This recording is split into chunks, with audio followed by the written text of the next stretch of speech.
Welcome back to Drowsy Tales Daily. I've made some improvements to the audio quality for tonight's episode to help you have an even more relaxing experience as you drift off to sleep. Tonight, I have 24 incredible stories from Reddit that will keep you engaged as you drift off to sleep. From family betrayals to relationship deceptions, workplace drama, and social media controversies, these real-life situations will have you questioning human nature and wondering what you would do in these scenarios. Get comfortable, close your eyes, and let's dive into tonight's collection of compelling moral dilemmas. Our first story comes from a woman who discovered that her sister-in-law had been secretly recording their private family conversations and sharing them with extended family members to create drama and gossip. The discovery happened during a holiday gathering when the woman's aunt mentioned specific details about a private argument she had with her husband that only her sister-in-law could have known about. Investigation revealed that the sister-in-law had been using her phone to record conversations during family visits, then editing the recordings to make situations sound worse than they were before sharing them with relatives. She had been doing this for over 2 years, creating conflict between family members who thought others were talking behind their backs. The woman realized that many of the family feuds and misunderstandings that had developed recently could be traced back to these recorded conversations being taken out of context. When confronted, the sister-in-law claimed she was just trying to keep everyone informed about family issues and didn't see anything wrong with sharing what people said. She showed no understanding of how violating privacy and spreading gossip had damaged relationships throughout the extended family. The woman had to warn other family members about the recordings and work to repair relationships that had been damaged by the manipulated information.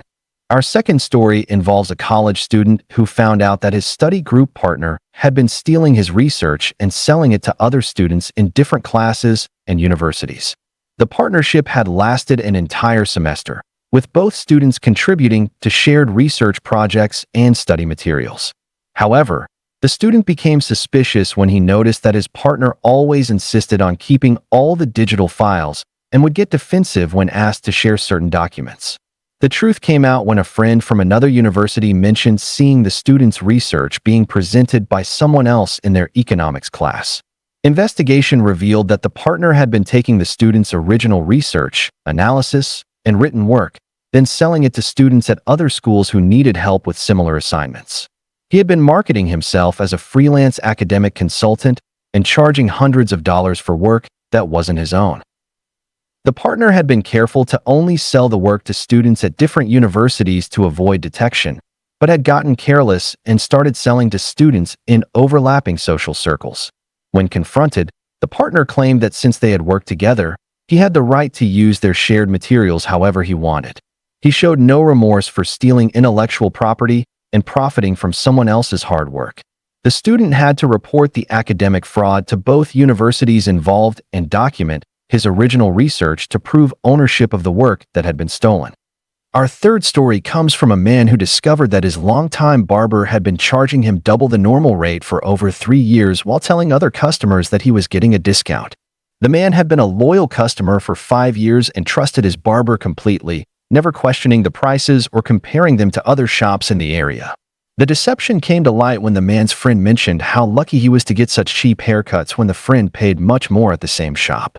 Confused, the man compared notes with several other customers and realized that he was actually paying the highest prices while being told he was getting a special deal. Investigation revealed that the barber had been telling different customers different stories about pricing. Some were told they were getting loyalty discounts, others were told they were paying premium rates for special services, and a few were charged standard rates. The barber had been keeping track of who was willing to pay what amounts and adjusting his stories accordingly. He had specifically targeted customers who seemed financially comfortable or who didn't shop around for price comparisons. When confronted, the barber claimed that he charged based on the complexity of each customer's hair and the amount of time required, but couldn't explain why the man's simple haircut cost more than other customers' elaborate styling. The man realized he had been taken advantage of due to his trusting nature and loyalty, and had to find a new barber while warning other customers about the deceptive pricing practices. Our fourth story involves a woman who found out that her book club friends had been meeting separately without her for months, discussing not only books, but also her personal life and making decisions about group activities in her absence. The woman had been part of this book club for over 2 years and considered these women to be close friends who shared her love of literature and intellectual discussions. She started noticing that conversations would stop when she entered rooms, and people seemed to know things about upcoming events or book selections that she hadn't heard about. The truth came out when one of the newer members accidentally mentioned a discussion they had about whether the woman's recent divorce made her too emotional for certain book topics. The woman realized that these people were not the supportive friends she thought they were and decided to leave the group to find people who would treat her with respect and genuine friendship. The woman realized that these people were not the supportive friends she thought they were and decided to leave the group to find people who would treat her with respect and genuine friendship. Our fifth story comes from a father who discovered that his teenage son's tutor had been doing the boy's homework assignments instead of actually teaching him the material. The father had hired the tutor to help his son improve his grades in mathematics and was pleased to see immediate improvement in test scores and assignment quality. However, he became suspicious when his son seemed unable to explain concepts that he had supposedly mastered in his homework. Investigation revealed that the tutor had been completing assignments for multiple students and charging premium rates for what parents thought was intensive tutoring. She would meet with students just long enough to get the assignment details, then complete the work herself using advanced techniques that were beyond the student's current level. The students would submit the completed work without understanding any of the processes or concepts involved. The tutor had convinced parents that their children were naturally gifted and just needed confidence building, which explained why homework quality was so much better than test performance. She had been running this operation for over a year, taking money from desperate parents while actually harming their children's education by preventing them from learning to struggle with and master difficult concepts. When confronted, the tutor claimed she was just providing extra support and that students learned by seeing examples of proper work. However, she couldn't explain why none of her students could replicate the work independently or show understanding of the methods used. The father realized his son had learned nothing and was now behind his classmates in mathematical thinking skills. He had to find legitimate tutoring help and explain to his son why taking shortcuts would ultimately harm his education and personal development. Our sixth story involves a woman who found out that her fitness instructor had been secretly filming students during private training sessions and sharing the videos on social media without consent. The instructor had built a following by posting workout content and client transformations, but had never asked permission to film or share footage of paying customers. The woman discovered this when a friend sent her a screenshot of herself exercising that had been posted on the instructor's social media account with commentary about her form and progress. Investigation revealed that the instructor had been using hidden cameras placed around the gym to capture footage of clients during their most vulnerable moments, struggling with difficult exercises, sweating profusely, or appearing frustrated. He would edit these clips to create content that made him look like an expert trainer while often making clients appear incompetent or out of shape. Some videos included disparaging commentary about clients' abilities or appearance, disguised as educational content about proper form. The instructor had been building his personal brand and attracting new customers by exploiting his current clients' privacy and dignity. Many clients had no idea they were being filmed, and others thought any recordings were for their own progress tracking, not public consumption. When confronted, the instructor claimed that the gym's general waiver covered social media use and that he was helping clients by sharing their fitness journeys. However, the specific consent for social media sharing had never been obtained, and many clients felt betrayed and humiliated by having their struggles broadcast to thousands of followers. The woman had to contact other clients to inform them about the unauthorized filming and help them demand removal of the content. Our seventh story comes from a man who discovered that his apartment building's maintenance supervisor had been entering tenants' units without permission and stealing small, valuable items that residents were unlikely to miss immediately. The thefts had been going on for months and included items like jewelry, electronics, collectibles, and cash that residents kept for emergencies. The man became suspicious when he noticed that a vintage watch his grandfather had given him was missing from his bedroom dresser, but there were no signs of forced entry to his apartment. Investigation revealed that the supervisor had been using his master key to enter units when residents were at work, taking one or two small items that wouldn't be missed right away. He had been careful to avoid taking anything that would prompt immediate police reports, instead focusing on items that residents might assume they had misplaced or forgotten about. The supervisor had been selling stolen items online and at local pawn shops, making thousands of dollars while violating the trust of residents who relied on him to maintain their homes safely. He had kept detailed notes about residents' schedules and valuable possessions, essentially casing their apartments during legitimate maintenance visits. The operation was sophisticated. He would space out thefts from the same unit by several months and never take everything valuable at once. When confronted by building management, the supervisor claimed that residents often gave him small gifts or asked him to sell items for them, but couldn't produce any documentation of these supposed arrangements. The man had to work with other tenants to inventory their missing items and file police reports, while the building had to change all locks and implement new security procedures to prevent future incidents. Our eighth story involves a woman who found out that her wedding planner had been booking multiple weddings for the same date and time, planning to handle whichever event paid the highest additional fees while canceling others at the last minute. The woman had paid a substantial deposit and spent months planning her dream wedding with this highly recommended planner. However, 2 weeks before her wedding date, she received a call saying that there had been a scheduling conflict and her venue was no longer available. The planner offered to help reschedule for a different date or find an alternative venue, but seemed oddly unconcerned about the crisis she had created. Investigation revealed that the planner had been operating this scheme for over a year, deliberately overbooking herself and then canceling lower-paying events when couples offered additional money to secure their dates. She would create artificial emergencies like venue cancellations or vendor conflicts, then offer to solve the problems for additional fees. Couples who couldn't or wouldn't pay extra would be abandoned close to their wedding dates, forcing them to scramble for alternatives or postpone their events. The planner had been counting on couples being too desperate to research other options thoroughly, allowing her to overcharge for substandard backup services. She had also been keeping deposits from canceled weddings, claiming that her time and preliminary work justified the charges even when events didn't take place. When confronted by multiple affected couples, the planner claimed that the wedding industry was unpredictable and that scheduling conflicts were normal, but couldn't explain why she had accepted more bookings than she could handle. The woman had to hire a lawyer to recover her deposit and warn other couples about the fraudulent practices. Our ninth story comes from a college student who discovered that his resident advisor had been reading students' private mail and using personal information to manipulate dorm politics and social dynamics.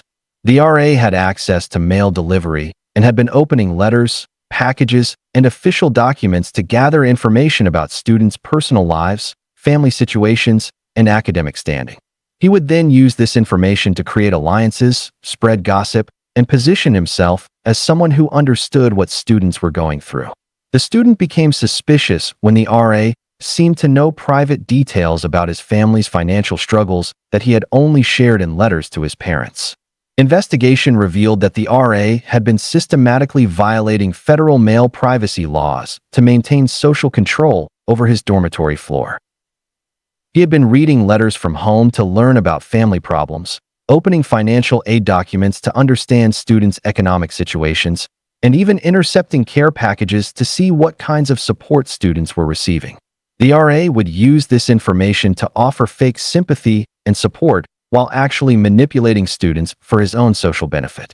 He had been creating drama between students by sharing private information he had learned from their mail, disguised as concern for their well-being.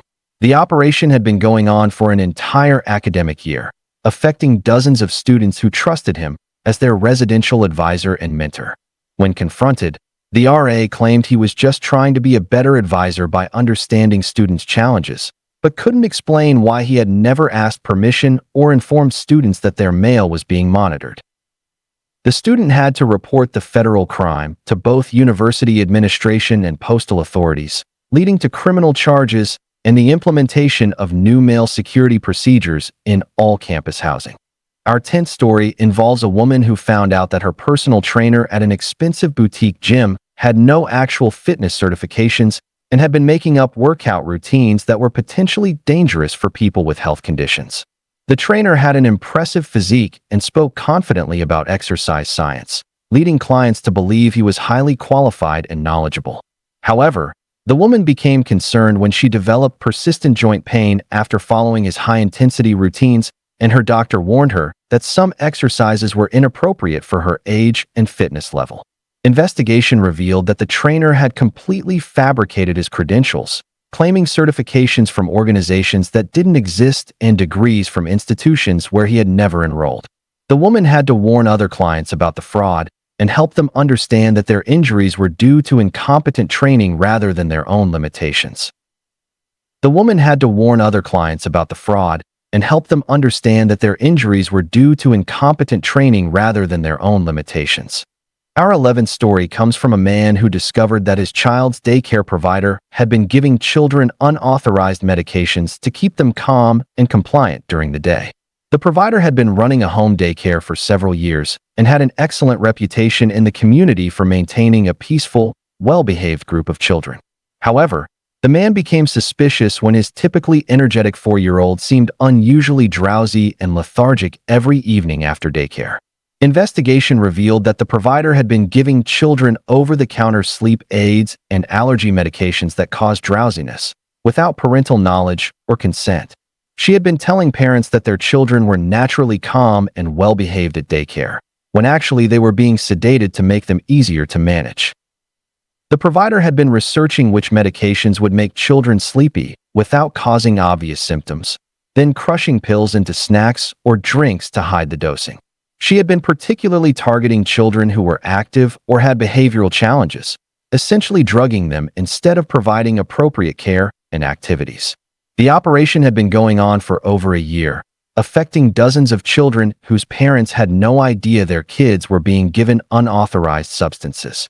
Some children had been receiving these medications daily for months, with unknown long-term effects on their developing systems. When confronted, the provider claimed she was just giving children natural supplements to help them relax, and that she wasn't doing anything harmful.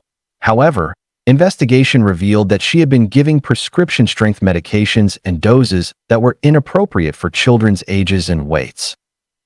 The man had to involve Child Protective Services and law enforcement, leading to criminal charges and the closure of the daycare. All affected families had to have their children medically evaluated to assess any potential health impacts from the unauthorized drugging. Our 12th story involves a woman who found out that her elderly neighbor had been pretending to have dementia in order to avoid responsibility for property damage and antisocial behavior in their residential community. The neighbor had been causing problems for years, damaging shared garden areas, making excessive noise, and confronting other residents aggressively. However, whenever anyone complained, her adult children would explain that she had dementia and couldn't control her behavior, asking for patience and understanding. The woman became suspicious when she noticed that the neighbor's supposedly confused behavior was very selective. She could remember complex grudges against specific residents, but claimed to forget basic social rules. Investigation revealed that the neighbor was completely mentally competent and had been using the dementia excuse to avoid consequences for her deliberate antisocial actions. She had coached her children to support the story and had even attended some medical appointments to maintain the deception. The neighbor had been strategically targeting residents she disliked while being perfectly pleasant with others, then claiming confusion when confronted. She had been using the fake dementia diagnosis to avoid paying for property damage, skip community obligations, and generally behave however she wanted without social consequences. The deception had been going on for over 3 years, during which time other residents had been tolerating increasingly problematic behavior out of compassion for what they thought was a medical condition. When confronted with evidence of her competence, the neighbor initially tried to maintain the deception but eventually admitted that she had been faking symptoms because it was easier than dealing with complaints about her behavior. The woman had to work with other residents and community management to address the fraud and establish consequences for the neighbor's actual deliberate misconduct. Our 13th story comes from a father who discovered that his son's Little League coach had been rigging games by providing opposing teams with his own players' weaknesses and strategic information in exchange for favors and social connections. The coach had been presenting himself as a dedicated volunteer who just wanted all children to have fun and learn good sportsmanship. However, the father became suspicious when he noticed that opposing teams seemed to know exactly how to exploit his son's team's weaknesses, often using strategies that specifically targeted individual players' struggling areas. Investigation revealed that the coach had been meeting with other coaches before games to share detailed information about his own players' abilities, fears, and tactical weaknesses. He had been doing this to curry favor with more successful coaches and gain access to their social circles and networking opportunities. The coach had been sacrificing his own team's chances of success to build relationships that might benefit his personal and professional life. He had been particularly cruel in sharing information about children who lacked confidence or had specific skill deficiencies, essentially setting them up for public failure and embarrassment. The operation had been going on for 2 seasons, during which time talented young players had been repeatedly targeted and discouraged while the coach enjoyed social benefits from other adults. Parents had noticed that their children seemed to be losing confidence and enjoyment in baseball, but had attributed this to normal competitive challenges rather than deliberate sabotage. When confronted, the coach claimed he was just trying to make games more competitive and educational for all children involved, but couldn't explain why he never shared information about opposing teams with his own players.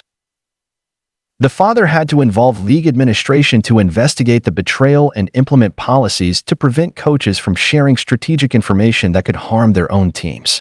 Our 14th story involves a woman who found out that her book editor had been stealing her unpublished work and selling modified versions to other authors as original concepts.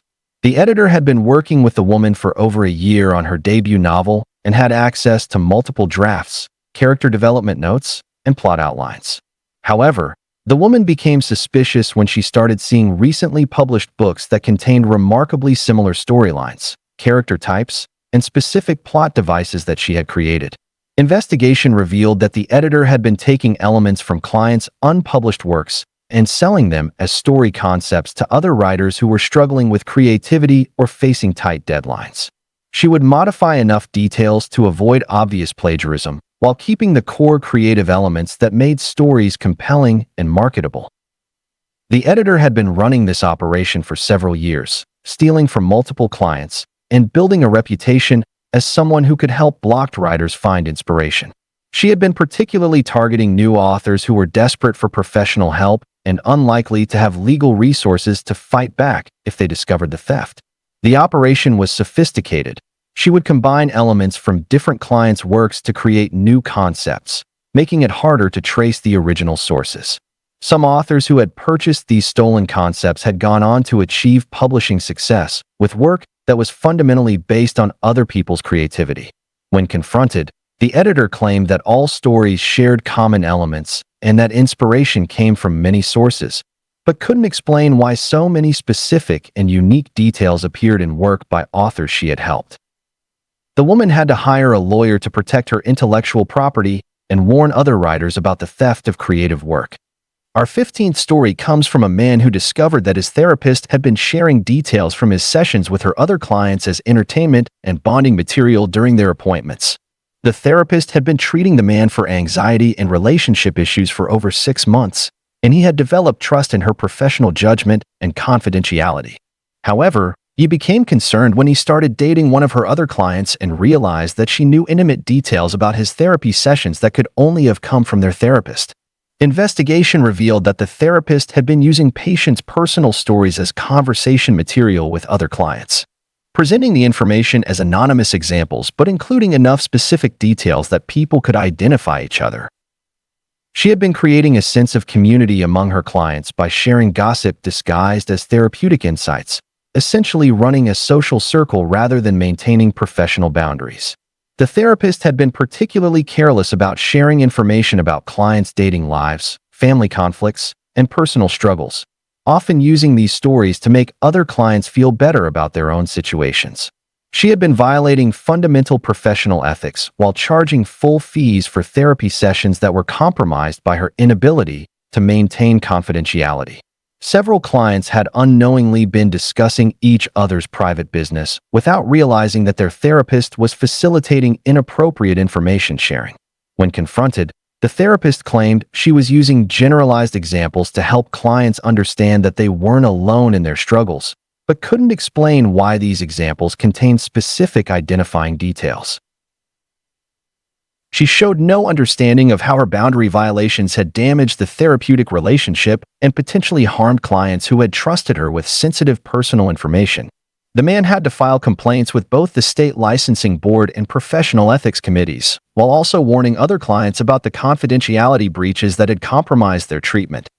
Our 16th story involves a woman who found out that her mortgage broker had been adding hidden fees and inflating interest rates while telling her she was getting the best possible deal on her home loan. The broker had presented himself as a trusted advisor who would shop multiple lenders to find the most favorable terms for her specific financial situation. However, the woman became suspicious when friends with similar credit scores and income levels mentioned getting much better rates from other brokers around the same time. Investigation revealed that the broker had been marking up interest rates and adding unnecessary fees to increase his commission, while lying to clients about market conditions and available options. He had been telling clients that their credit scores or financial situations limited their options, when actually he was steering them toward higher-cost loans that generated more profit for him. The broker had been particularly targeting first-time homebuyers who were unfamiliar with the mortgage process and unlikely to shop around or question his recommendations. He had been using high-pressure tactics to rush clients through the approval process, claiming that rates were rising or that better deals might disappear if they didn't act immediately. The operation had been going on for several years, costing dozens of families thousands of dollars in unnecessary interest and fees over the life of their mortgages. Some clients had been pushed into loans that were ultimately unaffordable, leading to financial stress and potential foreclosure risk. When confronted, the broker claimed that all lenders had different requirements and that he had found the best available options for each client's situation, but couldn't produce documentation showing that he had actually shopped multiple lenders or compared rates. The woman had to involve both state financial regulators and law enforcement to investigate the fraud and help other victims understand how they had been overcharged. Our 17th story comes from a college student who discovered that his academic advisor had been deliberately giving him incorrect graduation requirements and course recommendations to extend his time in school and increase tuition revenue for the university. The advisor had been working with the student for 3 years and was supposed to help him plan an efficient path to graduation with his chosen major. However, the student became suspicious when he realized that he had been taking several courses that didn't count toward his degree requirements, despite his advisor's assurances that they were necessary. Investigation revealed that the advisor had been systematically misleading students about graduation requirements, particularly targeting those whose families could afford extended enrollment. She had been recommending unnecessary courses, suggesting course sequences that delayed graduation, and even encouraging students to add minors or double majors that would require additional semesters. The advisor had been receiving bonuses based on student retention rates and had financial incentives to keep students enrolled longer than necessary. She had been particularly targeting students who seemed uncertain about their career goals, convincing them that additional coursework would make them more competitive in the job market. The operation had affected dozens of students over several years, costing families tens of thousands of dollars in unnecessary tuition, fees, and living expenses. Some students had accumulated significant debt pursuing degrees that should have been completed much sooner with proper guidance. When confronted, the advisor claimed that she was just being thorough and ensuring that students were well prepared for their careers, but couldn't explain why her recommendations differed so significantly from published degree requirements. The student had to involve university administration to investigate the fraud and help other affected students understand how to complete their degrees efficiently. Our 18th story involves a man who found out that his auto mechanic had been creating unnecessary repair needs by deliberately damaging parts during routine maintenance, then charging hundreds of dollars to fix the problems he had caused. The mechanic had built a reputation for thorough inspections and preventive maintenance, often finding problems that other shops had missed. However, the man became suspicious when his car seemed to develop new issues shortly after every service appointment, despite the mechanic's claims that the work would prevent future problems. Investigation revealed that the mechanic had been using routine maintenance appointments as opportunities to loosen bolts, damage belts and hoses, and create wear patterns that would lead to failures within a few weeks. He would then contact customers about urgent safety issues that needed immediate attention, often claiming that the problems had developed suddenly and could cause dangerous breakdowns. The mechanic had been particularly targeting customers who seemed financially comfortable and who trusted his expertise without seeking second opinions. He had been using fear tactics about safety risks to pressure customers into authorizing expensive repairs that wouldn't have been necessary if he hadn't sabotaged their vehicles. The operation had been going on for over 2 years, generating thousands of dollars in fraudulent repair revenue, while putting customers at actual safety risk due to his deliberate tampering. Some customers had been repeatedly victimized, developing loyalty to the mechanic because he seemed to find and fix problems that other shops missed. When confronted with evidence of his sabotage, the mechanic claimed that cars naturally developed problems between service appointments and that he was just being proactive about safety issues, but couldn't explain why problems consistently appeared in areas he had recently serviced. The man had to involve both consumer protection agencies and law enforcement to investigate the fraud and warn other customers about the deliberate sabotage. Our 19th story comes from a woman who discovered that her house cleaner had been inviting friends over to use her home as a party venue while she was away on business trips. The cleaner had been working for the woman for over a year and had keys to her house for convenient access during scheduled cleaning appointments. However, the woman became suspicious when neighbors mentioned seeing multiple cars in her driveway and lights on late at night during times when she was traveling. Investigation revealed that the cleaner had been using the woman's home for parties, gatherings, and even overnight stays when she knew the homeowner would be away for extended periods. She had been inviting friends and acquaintances to enjoy the pool, use the entertainment systems, and essentially treat the house as their own personal venue. The cleaner had been careful to clean up evidence of these unauthorized gatherings, but had been careless about some details like moved furniture, missing food and drinks, and wear patterns that indicated heavy use. She had been charging full rates for cleaning services while actually spending time entertaining guests in the client's private space. The operation had been going on for months, with multiple unauthorized parties taking place in the woman's home without her knowledge or consent. Some gatherings had included people the cleaner barely knew, putting the homeowner's property and security at risk from strangers who had access to her personal space. When confronted, the cleaner claimed that she sometimes brought family members to help with cleaning tasks, but couldn't explain why neighbors had observed party-like activities or why personal items had been used and moved. The woman realized that her trust had been violated in the most fundamental way and that strangers had been enjoying her private space while she paid for professional cleaning services.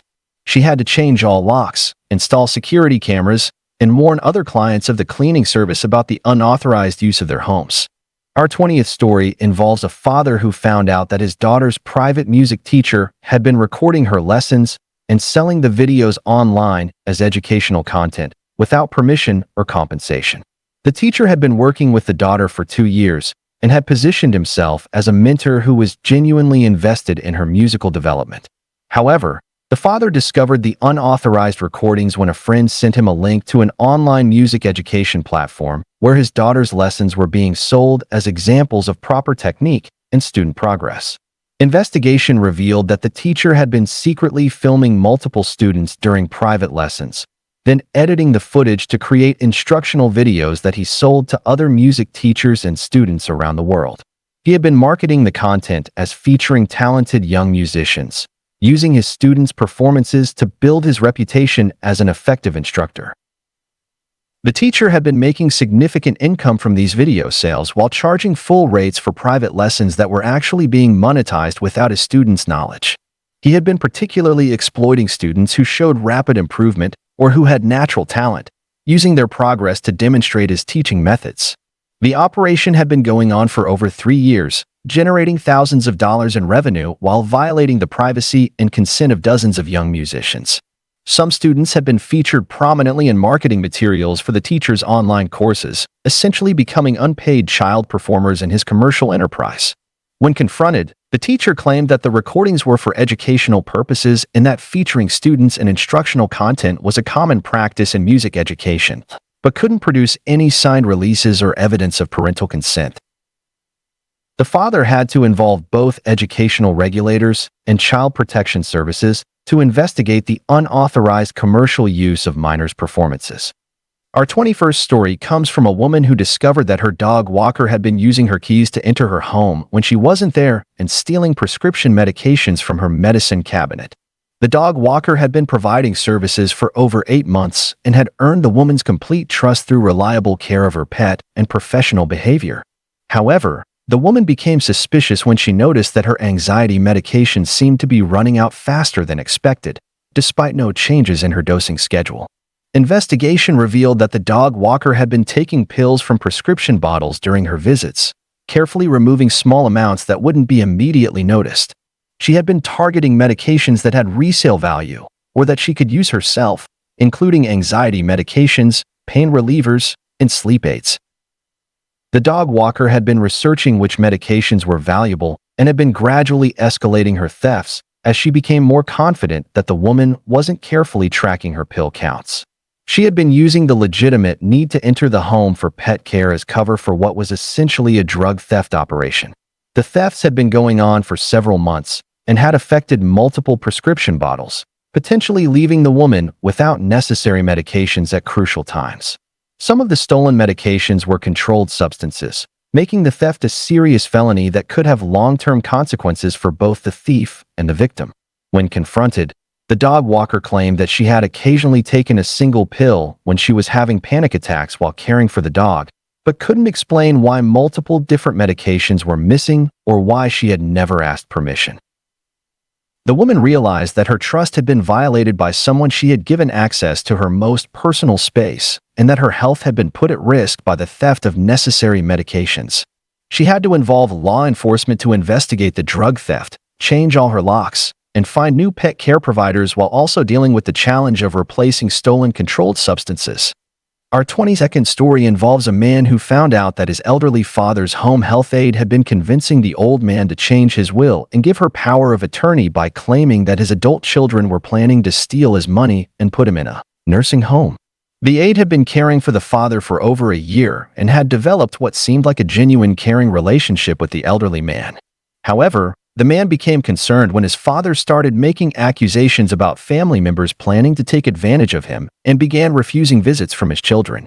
Investigation revealed that the aide had been systematically poisoning the father's relationships with his family by telling him lies about their intentions and motivations.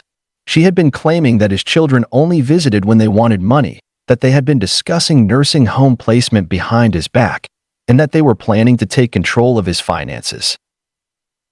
The aide had been positioning herself as the only person who truly cared about the elderly man's well-being and who could protect him from his supposedly greedy family. She had been gradually convincing him to make legal changes that would give her control over his finances and healthcare decisions. The manipulation had been sophisticated and persistent, taking advantage of the elderly man's isolation and dependence on her care. She had been researching his family dynamics and using his fears about aging and helplessness to make her lies more believable. When the man finally managed to have a private conversation with his father, he realized that the elderly man had been completely deceived about his family's intentions and had been making legal decisions based on fabricated information.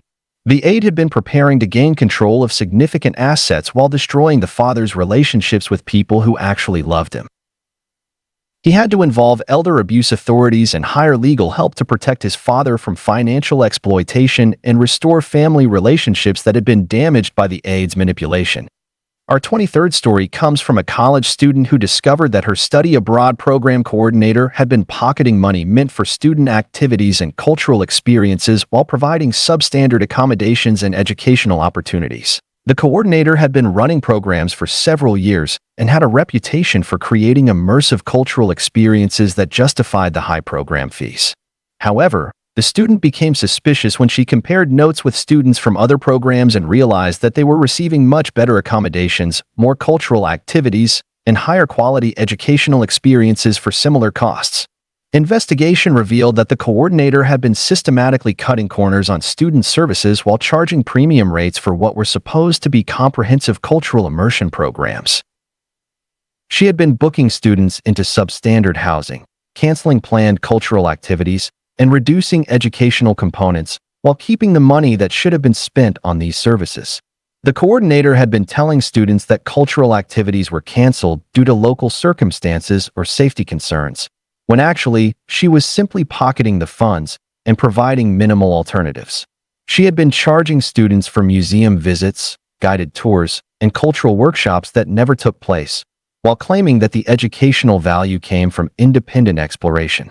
The operation had been affecting multiple program groups over several years, with hundreds of students paying for experiences they never received. Some students had gone into debt to afford these supposedly premium cultural immersion programs, only to receive basic housing and limited educational opportunities. When confronted, the coordinator claimed that program costs had increased and that she was doing her best to provide value within budget constraints, but couldn't produce receipts or documentation for many claimed expenses. The student had to work with other affected participants to document the fraud and seek refunds for services that were never provided. Our final story involves a man who found out that his apartment building's security guard had been making copies of residents' keys and selling them to criminals who would burglarize apartments when residents were away. The guard had been working at the building for over 2 years and was trusted by residents to maintain building security and safety. However, the man became suspicious when his apartment was burglarized with no signs of forced entry, and the thieves seemed to know exactly where valuable items were located and when he would be away from home. Investigation revealed that the guard had been using his access to residents' spare keys to make duplicates, then providing these copies along with detailed information about residents' schedules and valuables to criminal associates. He had been observing residents' routines, noting when they traveled for work or vacation, and documenting what kinds of valuable items they owned based on what he observed during his security rounds. The guard had been essentially running a burglary service, providing criminals with everything they needed to efficiently rob apartments without detection. The operation had been going on for over a year and had affected dozens of residents who trusted the guard to protect their homes and belongings. Some residents had been burglarized multiple times, with thieves returning when new valuable items were acquired or when residents were away for extended periods. When confronted, the guard claimed that he had no knowledge of how criminals were gaining access to apartments.